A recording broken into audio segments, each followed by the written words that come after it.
Hi, I'm Nalini, and I'm here to give you a solstice preview for June 2023. This is a preview of the light that is increasing on the planet. The ley lines of the planet, the electromagnetic flows of currency that connect through Gaia, through the world, physically, are increasing, widening, deepening, becoming more. And what are called the harmony days on either side of these lines, it's usually a couple days on either side. That's what it used to be. Now, particularly on the strongest lines, the type 4 and type 5 lines, this is increased to a fortnight to 2 weeks. So there are these days when the energies are more balanced. There is more harmony. There's more peace. There is an opening that is much greater than we understand to the divine flows of creativity that are divine love. This solstice, to some of us who see, is looking like a volcanic eruption of light. Wherever there is a node that is aligned with it, there will be a massive infusion of light, whether it erupts from Gaia's center, whether it comes down in as a pillar of light. We all see these infusions differently. They actually happen spherically from the cosmos, according to Gaia's ability to open, allow, and receive, but also for ours. Because Source is nothing if not infinitely intelligent and will not give us more ampage than our circuitry can handle.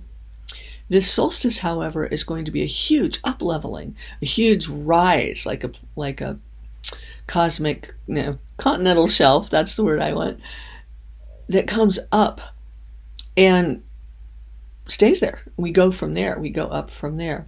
It's a bit like in your spiritual practice where you go and you sit with someone who's awake, you sit with an enlightened one, you sit in a field of energy, one of these nodes on the planet, doesn't have to be a person, and your vibration increases, your frequency increases, your awareness increases, you're aware of more, you know more. And you go home.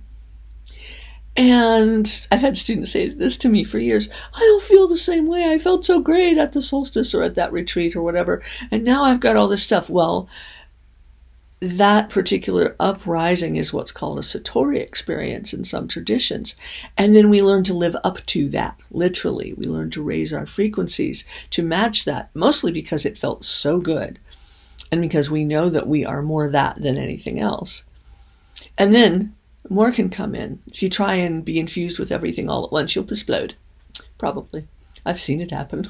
But the point is that there's so much light coming in at this solstice. There's so much available that our job, if there is one, is to be open to it. Now, I have people ask me how questions all the time. How do I do that? Well, the I that you believe yourself to be doesn't.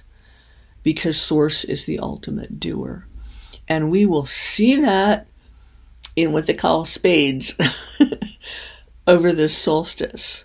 Because from this up-leveling, what won't thrive there, really thrive, not just survive, will sluice off.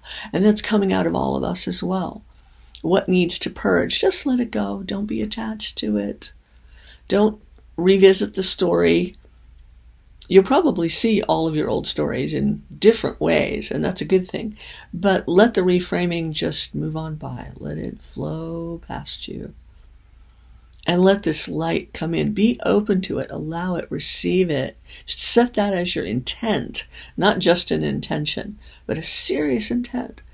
And then maybe make it not so serious. Maybe go out and see if you can find serious in the sky. Just have fun with it. Because that openness and that laughter and that light is what lets who and what we really are in. The whole point of an ego is to hold that stuff out. Why have one? We all need a user interface for the world, and that's not going to go away in this lifetime. But letting it run the show? So I hope you really, really have a wonderful solstice. This promises to be amazing. I can't wait. Namaste.